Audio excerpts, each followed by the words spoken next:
It's been more than 4 years now since the United States became the first nation in the world to achieve powered flight on another planet.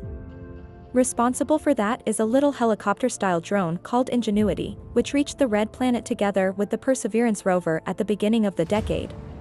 Ingenuity was humanity's first attempt at proving that powered flight in the atmosphere of another planet, even one as flimsy as that of Mars, is possible.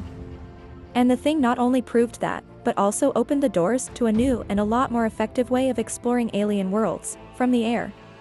During its operational stay on Mars, Ingenuity flew no less than 72 times, covering a distance of 10.5 miles over a total flight time of some 2 hours.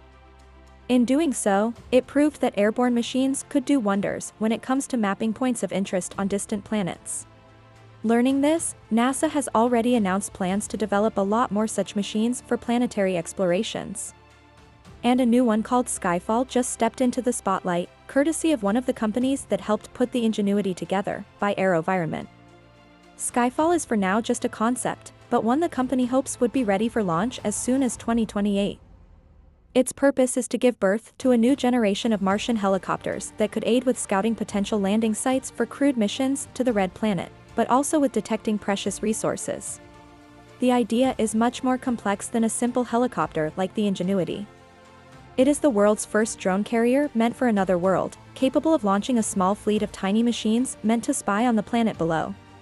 The idea behind Skyfall goes a bit like this: once it gets to Mars, the capsule containing the helicopters drops into the atmosphere using an innovative entry, descent, and landing technique called the Skyfall maneuver. What it means is that the capsule would open in flight, as it speeds down to the surface, and release a total of 6 helicopters. These would then fly down to the surface of the planet under their own power, eliminating the need for a landing platform and technologies required to slow down the capsule.